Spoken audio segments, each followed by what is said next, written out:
Welcome to HR Hero on Call, your host, Joyce Ledwaba. I'm excited to have you today. I want us to check the temperature. How are you feeling? Should I? I'll tell you about the weather. Yes. It's sunny Yes. and I'm feeling good. Yes. I'm feeling happy. Yes. I'm excited to be here. Yes. The sun is shining. Spring is starting on Monday. You know? So I'm looking forward to the summer and the spring. Yes. Which is very good for us in tourism anyway, because we are very seasonal. Yeah. So when the sun comes, when spring comes, we know that is the beginning of good things. People are gonna start traveling. So I'm excited. I'm happy. I'm looking forward to it. So Yeah. I'm good. Sun is good. Excitement is good. Even your colors are saying happy. Thank you. The lime cream says happy. Right. So which animal would you be and why if you were to be an animal? Contrary to many people who normally go for the big five, Yeah. which dominates and which are too strong. Territorial. Yes, I'm gonna go with the dove. The dove. The dove being a I've never bird. had- yeah. Yes. Interesting. Yep. Would you like to know why? Yes, definitely.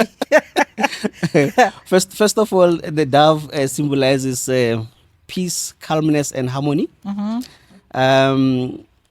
I look at myself in that light, that I often bring peace in my calmness and harmony in my teams, in my spaces. And a dove also has gentle strength, unlike the lions, which are very, very strong. Yes. So it's nurturing to its family. Yes. I tend to do that a lot. Yeah. I also extend that to my community.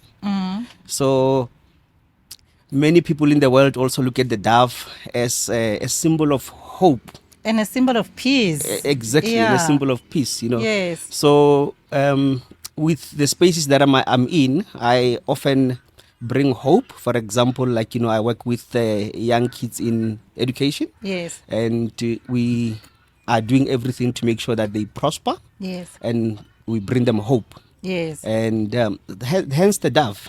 Hence the dove. Yes. It's an interesting one. It's an interesting one, especially from a masculine person. You don't expect they could be nice and soft, Yeah. No, they really. But that's a good description of who you are. Yeah. They really are the doves, because I also tend to lead in a gentle Yes. and nice way, not so much dominating. Yeah. Because Accommodating. We yes. call you accommodating leaders. Yes, I believe in fairness. I believe in giving everybody a chance, and I believe that everybody matters. So I often bring that into my teams and make sure that everything is done, in calmness, just like the dove would do. I do, perhaps sometimes, I can, if pushed to the corner, I can be like the lion or the big five. but I prefer not to. But I prefer not to. I prefer to do it in a calm way. Yeah, in a calm way. So let's not push him to the corner. All right. Yeah. So Brare, you qualified as an engineer. Yes, ma'am. And then you worked yourself in tourism sector, you worked yourself up, and now you're an entrepreneur. Let's start from the very beginning. How did it all start? Why the transition? I mean, engineers, they've got lucrative salaries, they're making it big, and you decided to take the other way. I realized very early into my career, I think it was at about the second year or third year, Yes. when I went into UCT. I discovered that though exciting engineering is, it was not necessarily for me. It wasn't your calling. It was not my calling. Yeah. And I had to finish it because my fees were paid for by Anglo-American, which gave me a bursary the to mining study. giant. The money giants, Yes. of course, yes, so It was when I was there at UCT, I realized that there's many other careers. There's many other fields Yes. of study which could sort of like align with my purpose as a human being. Yeah. And nevertheless, I decided to finish it. Yes. And my visit to the mines, where I had to go underground, dark, sweaty, Yes. confirmed to me that really this is not where I want to be. Yeah, because you explained that you are soft, gentle, Exactly. accommodating. So Yes. you're not the hardcore kind of. Yeah. So I now I realize why you're saying it was not your calling. Yeah. So fortunately, while studying engineering, I had a choice to do some elective courses. Yes. And then I started choosing courses like economics, accounting. Yeah. How did you find economics? I ex- did it in my MBA program. Yeah. It's- Did it's- you also do trading economics, or it wasn't there at the time? Where you were checking the movements, how it's happening? It's actually my specialty. I love it. Yeah. Within my recent studies, I actually brought it out in an A, or Yeah. whatever you call the A. Yeah. So Yeah, we had to analyze the economy, what's happening in different markets. But because I was doing it for the first time, I actually enjoyed it and liked it. And it opened my eyes because now I could also understand, even when the Reserve Bank governor speaks, I could understand even the reports much better. So that background helps. yeah, it's a supply and demand of services and goods and products. Yeah. And it's so broad. The dynamics are so much Yeah. in economics. Yes. President Trump just now just increased the tariffs. Oh, yes. And The 30%. exactly, you have the war in Ukraine between Russia and Ukraine, and all those things, whether we like it or not, economics will show you that they affect us. They affect us. Yes. Yeah. It's so interesting how, and when we talk economy, we're not talking South Africa, we're talking world economies. Yes, the because global everything, economy, yes. yeah, global economies, everything affects. And yeah. Yes. So if I was to continue then on my journey, after graduating, actually in my last year of engineering degree, electrical engineering, Yeah. I had 6 months where I was doing only the dissertation or Yes. mini dissertation. Yeah. And I had time in my space. Well, you also do mini dissertation. Yes, in your engineering junior degree, Yes. you actually have a mini dissertation. Oh, interesting. Then, that was a few years ago, when you actually graduated at UCT with an electrical engineering degree, Yeah. it automatically came with an honors.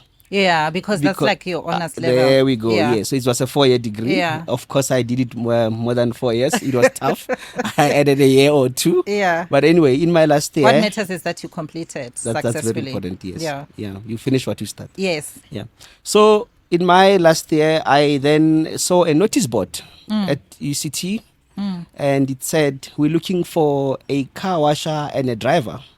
A car washer and a driver. Okay. Yep. On campus? On campus, yes. Yes. But it was a car rental company looking for a car washer and a driver to help them Yeah. on weekends or part time. Yes. I took my chance. I applied, Yes. and I thought, I've got 6 months of the dissertation. Let me see, What what to this do. can do for me. Yeah. Interestingly, that is exactly where my break came from. I went for an interview. Yeah. I met them. It was a very, very small company at the time. 2 German guys and Yes. 1 local South African guy. Yes. And I started working with them. Yes. Washing cars. cars, Yes. driving cars, delivering them, Yes. preparing the bookings, taking bookings, helping German and foreign tourists like French. And you didn't know this time that this is preparing you for where you are now. Not at all. Actually, it was so different from engineering. Yes. But because it was centered around people, Yes. I enjoyed it. I loved it. Behind the business itself, there's employees, which Yes. are human beings. Yes. The customers themselves are human beings from different backgrounds. So I'm passionate about people and serving people. Yeah. So I felt that it was more aligned with me rather than engineering. Yes. I do know that engineers solve a lot of problems, of course, but Projects. ultimately it's for people. But in this space, I felt like I was more in You're touch on the with people. forefront of the people side of the business. Yeah. Yes. So from then, I never looked back. In Yeah. fact, when I graduated and finished, I then had to discuss with my sponsor, Anglo American, that Yeah. I'm not coming back Yeah, because you had to go work for them. for them Yes, for you have to work for them for the number of years that they've Yeah. paid for you. yes, So 4 years. 4 years, yeah. So we struck a deal that I pay them back rather. Yeah. And along the way, 2 years into paying them slowly, as slow as possible. As slow as a snail. Yes, they decided to just waiver it and said, look, ultimately what we wanted was for young people to prosper and make it. And if you are successful in your space and you are good, we're fine. So why you didn't say, give me back the 2 years that I've paid?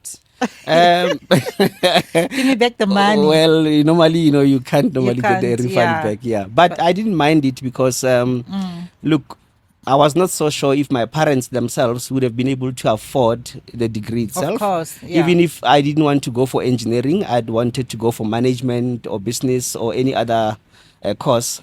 I doubt if my parents themselves were going to be able to put me through tertiary. Yes. Yeah. So I appreciated the fact that, You with got an my maths opportunity. and science and in high school, I got an opportunity, Yes. a bursary through Anglo American, and then I made use of the opportunity. Yeah. Oh, wow. Interesting. So where are we now? Now, still with Aroundabout Cars as a director. That's the same company that you started at UCT. Yes. Washing cars. Yes. Wow. Today I own it. Today I run it with my partners. You own it as a franchise. Not as a franchise, but as a partnership. We have shares, and then we. Yes, you're a director. Yes. You are a director now. Yep. So you've never worked for anything else besides that company? No. Yeah, your destiny was crafted. Like it was a straight crafting. Yes, so yeah, so I'm still there with them now. Yes. Though I of course don't do your daily operations and running. I'm more in the background, making Of sure course. that we align with the strategy that we chose to go for. I make sure that we can achieve our vision, Yes. and our mission. I make sure that I foster relationships and partnerships Yes. with other industry players. Yeah. Because we found out through COVID that you cannot do this thing alone. Yeah. At some point you'll have to have a deal with a vehicle manufacturer. Yes. Because you are renting vehicles out, so that you can bargain and get vehicles at a cheaper prices. So you work like a well-known brand, Avis Yes. company. You Yes, rent out cars. Yeah. Yes, in fact, Avis is one of our partners at the moment. Yeah. And we strategically had to form partnerships with all of them. Yes. I don't know if I can mention them in this platform. Your Avis, your Europe Yeah. Car, your Budget, Heads. There are competitors to us. Yes. But we have decided to look at them more like partners. Yes. Where Where you are weak, they are strong. You There can we go. utilize each other and vice versa. Yeah. A simple example will be like a big company like that will work with a lot of corporates. Yes. In December, their vehicles are just standing around because the people are on holiday. Yes. Now we need them for our tourists because that's when our tourists come for December I see. from overseas to Yes. travel around South Africa. Yeah. So then it's handy. So instead of their vehicles gathering dust in December and Yes. January, we utilize them at a very Strategic fair. partnerships. There we go. Very Talk about important. strategic partnerships. Very important. Yeah, important. Oh, nice. Okay. So for you, it's been different because today we're not looking at your career as an engineer where you would take us through the requirements because you're not actually practicing as one. But in terms of what you're doing now in the car rental space, what kind of positions are you looking at and how do people get in? Do they need to be qualified or not really? I would say that if you're passionate about people and you are a hard worker and you're willing to go an extra mile, Yes. you can actually come in with only a grade 12. Yes. However, I would suggest that given today's economy, if you can, I would suggest that perhaps a diploma or a certificate or a degree in travel and tourism, Yes. perhaps in management, Yes. perhaps in economics, perhaps in logistics. Yeah. will give you an advantage. But otherwise, with your grade 12 and your good attitude Yes. and then great outlook to life, you are able to make it. Because if you look into our space, we have everything from marketing. We live in a space of social media today. Yes. So we need people who can get our name out there and Yes. grow the brand on In the terms of marketing the side. representatives. There we go. Yeah, the sales rep. Yes, we also need people in the logistics who are able to then find us vehicles at affordable prices, Yes. so that we can make money out of them. Yes. We once we're done with those vehicles after 1 year, we Yeah. also need somebody to sell them. So we need salespeople also Oh, wow. who can sell so those these are vehicles. opportunities. So the opportunities actually live sales reps, logistics guys, and Also HR, like in your space. I mean, for example, we need people. we're not advertising that.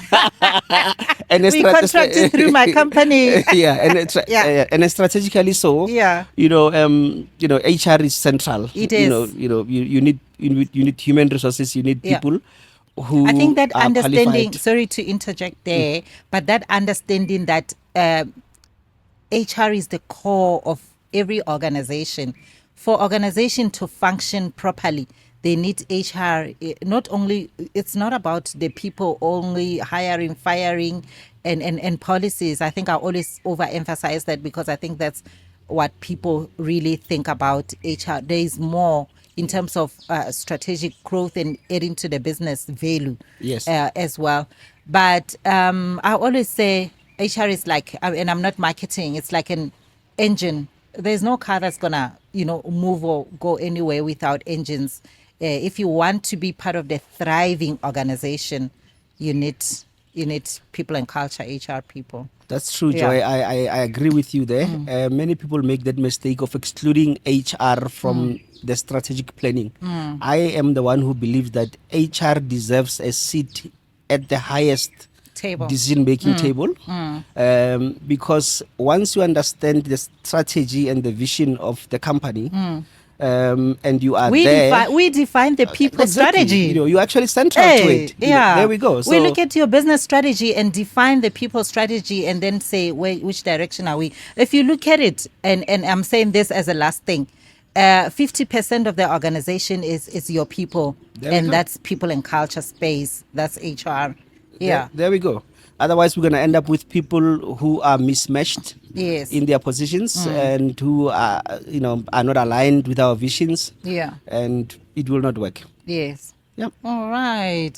So there is So lots you're the more in that C-suite space. now. Yes, there's a lot more. No, we're going to check offline as well. And if anybody wants to get hold of you, we'll post the details and they'll go through us for the said opportunities that we're discussing here as well. So now you're the C-suite. We call you the C-suite executives. That level. You're enjoying the milk and honey. Yes, it is rewarding. It's rewarding, yeah. I'm not boasting, but the financial benefits are good. Yes. And it's fulfilling in a sense that I feel like I'm serving my purpose. Yes. I'm dealing with human beings all the time. That's important. And human beings are interesting. Yes. Human beings are Yeah. very exciting. Yes. And there are, of course, challenges as well. Yes. But with my technical skills, problem solving from engineering, and the business experience, Yeah. and the passion for the people, we often find a way. We Yeah. often find a solution Of course. that suits everybody involved. Yes. Yeah. All right. Wow, what a beautiful story. So now you're sitting on boards, maths and science. Yes. Talk to us about LEAP. Yes. In 2023, Yes. I got invited to come and serve in the board of LEAP, which Yes. is LEAP. Yeah. Lima LEAP. Echo Leap Alpha of Papa. Yes, yeah. Yeah. LEAP Maths and Science Schools. Yes. So LEAP Maths and Science Schools is an intervention school. We've got about 8 schools throughout the country. The only 2 provinces that we don't exist and we are looking into them at the moment, it's Mpumalanga and KZN. But otherwise, we've got a school in Limpopo, Jane First. We've got a school in Harangua. Yeah. We've got a school in the Western Cape, in Northern Cape. Yes. And we have a school in Diepsloot and Alexander. Yes. And these are kids who come from disadvantaged backgrounds. Yes. These are kids who have challenges at home. That's why Yeah. we call it an intervention school. Yes. So we serve a purpose to give them hope, to give Yes. them a chance to also thrive in our economy. Because otherwise, like they are forgotten. Yeah. This will be kids who are often failed by the system. And we then, identify them through a test. Yes. Bring them in, and then You mean give them a a chance. psychometric assessment? Yes, it's Okay. from grade 8 until grade 12. Yes. And what we do, what I tend to do myself a lot, is more looking for donors and sponsorships for them, and also helping them with governance, compliance, and risk. Yes. Making sure that we do things ethically, sustainably. Yes. And making sure that we don't find ourselves, in the wrong spaces. Of course. So it's also very interesting. It's exciting, and that I'm doing not for money. Yes. It's just a giving back. Yeah, it's giving back. It's purpose driven. Yes, because myself, actually, when I got to Harankua in 1993 in high school, I went through a school called Protec, which Yeah. was a Saturday school. Yes. Which was also an intervention kind of school to help us with maths and science. Yes. So, I can attribute my good matric results to them. And I thought they did that for me for free. Now that I'm thriving in business, I don't me give necessarily have back. to give money. I can give my time Yes. and my experience and skills to try and help a school like that, Yes. so that these kids can also have a chance. Oh, you're doing well. Thank you. This is, we clap hands for you. I mean, it's needed for people like you to be able to add value in such spaces and look at disadvantaged schools and communities and do something about it. And that's something that I'm also going towards. Oh, that's in the awesome. Next few, yeah. So, yeah, let's talk about you are a champ. Before we get to the other one, you are a champ. You are a champion. Me and you met at Fight Club. You are the guy that punches those bags like you fight so hard with energy. And they call him Mr. Energy. At Fight Club, everyone calls you Mr. Energy. Yes. Yeah. Thanks to Coach Theo. Actually, at first, it was a joke, and then he kept on saying Mr. Energy. Yes. Because when I come in, Yeah. I come in with energy. Yes. You're not gonna go to gym and try and lazy around. Yeah. You You're made my an effort to get there. You're my biggest motivation. When it feels, you're like, we can do it, let's go. And then we do it. Poo, poo, poo, chap, chap, right. Yeah, health. Yeah. Health is wealth. Health is, yeah. Say that again. Health is wealth. Yeah. All right. So recently you finished your 89-kilometer Comrades Marathon. Yes, my very first one. How was your experience? Your very first one. How was your experience? Where should I take you from? From the preparations or just through the race until the end? No, take us through the preparations briefly to the race up until the end. But I know in our WhatsApp group, we're anxious for you. Can he make it? Because you're representing all of us. Oh, again, thank you very much for support. You're welcome. It was actually fantastic to have such people Team of behind champions. me. Team of champions from my Fight Club boxing. Yes. Rooting for me. Yes. And it was actually humbling because you come into these spaces and then you give energy, but then somehow the universe brings it back. Yeah. So with Comrades Marathon, it's something that I've always wanted to do. I've always ran. My very first long distance run was 10 kilometers when I was 14 years old.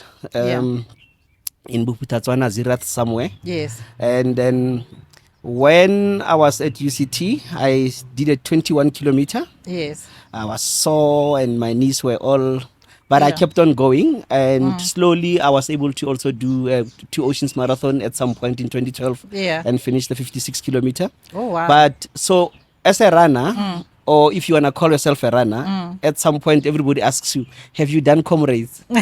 Yeah. You know what I mean? It's like the highest race. I mean, it's the highest race. Exactly. You know, so I thought to myself, when am I going to do this thing? Yeah. And it was when I was at Fight Club about 2 years ago. Yeah. Then I said, you know what? Why not? Yeah, why not? Yeah, and then I was already with the Exaro Marathon Running Club at the time. Yes. We were practicing together and then doing smaller races. We have a coach. Yes. And I thought to myself, this is the best chance for me to actually try this. So there's a full program that you have to go through, which is very tough, Yes. where you need to sometimes do up to like 200 kilometers a week. Yeah. Not all at once, but you know, it's broken down into smaller portions. Yes.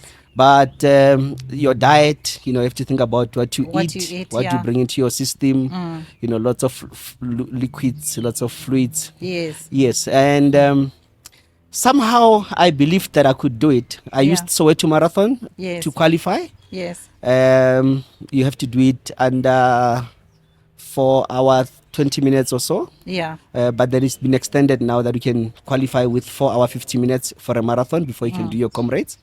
And I had to tick all those, and I found myself in Durban with a team. Yes. Woke up one morning to Peter back in a bus Yeah. at 3 o'clock in the morning. At 6 o'clock I was at the starting line, and I was asking myself, by the way, why am I doing this again? Why am I here? Yeah, and it all went fine up until, like, you know, the first 50 kilometers. Yes.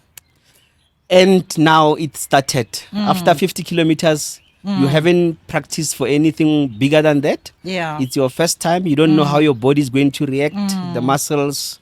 And then it started paining at 65 kilometers, the cramps. Yeah. But the support on the side was amazing. It was you know, amazing. The bananas, the food, the people of KZN. And It's somehow... like a leadership principle. They say if you can't run, walk. If you can't run, crawl. That's true. As long as you get to where you want to Yeah. be. In fact, I found out that it's up here Yeah. after 50, 60 kilometers It's because a mind game. yeah, you are in pain, you are cramping, you are sweaty, and actually I gave up at about 70, 75 kilometers. I started walking to say, I'm not gonna get on a bus that takes you to the end. Yeah. I'm just gonna walk and see how far How you I get. feel, yeah. And if I do get to the end within 12 hours, good. If I don't, it's okay. I'll come again and try next year. Yes. But somehow along the way, the cramps disappeared. The pain was still there, yes. but I just soldiered on. Yeah. And amazingly, 11 hours, 56 minutes, I was done. I couldn't believe it. Amazing. As long as you finish, it's also spiritual, this thing. There is a race that I must run, you know, victories to win. There's things on the way, but what matters is, can you get to the finish line? And I think that's how we look at it. Oh, wow. That's one of my mottos, actually. Like, you know, always finish what you start. No matter what it is. Yeah. Even if you take a break along the way, especially this program being about careers. Yeah. My advice to young people is things are not always going to work out exactly like as you plan. Yes, you planned, yeah. But if you have to take a break in between to re-energize, yes. please do. Yeah. And also do not be afraid to change where you feel like, you know, you are not in that space anymore. You know, I know a lot of kids will do certain degrees to satisfy their parents' desires. Yeah. But then they would find out themselves that they're not really into that. But Yeah. they're often too scared to follow their hearts. I say, finish. Give it to your parents, whatever degree or diploma or qualification it is. And then afterwards, once you get into the working spaces and the environments, Yeah. the world is your oyster. There you can decide to venture into anything else you want to do. Yes. You know. Oh, wow. So you've already wrapped it up, concluded. I was about to ask to say, what legacy do you want to leave? I mean, you've already wrapped up and given advice, but you've done it all. So maybe I should ask that question. What's next? What from here? There's a lot of work to be done. You don't have to look far. Yeah. You look at our country. It's the contrasts of two worlds. Yes. You know, super rich on the other side, super poor on the other side. So that gap needs to be bridged. Yeah. So education is one of the other ways we can do it.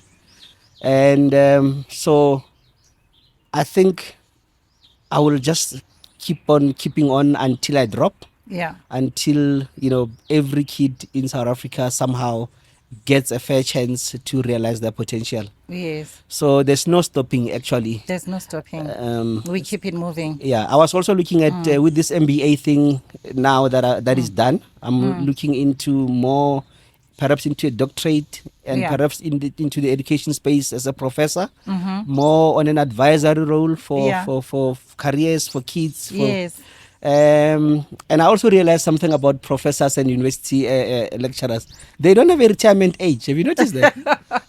I haven't noticed No, actually. no, they Yeah. can push just like judges in South Africa. Because I think not a lot of people are professors, you know. A majority of us, majority of the people can get PhD, but to get a professor title, it's also another journey. That's true. And Yeah. even as a doctor, you get consulted a lot, Yeah. you know, in your own space for advice. Of course. I mean, you know, our president at some point will also always call for a commission of inquiry. You look at the people who are running those when he appoints.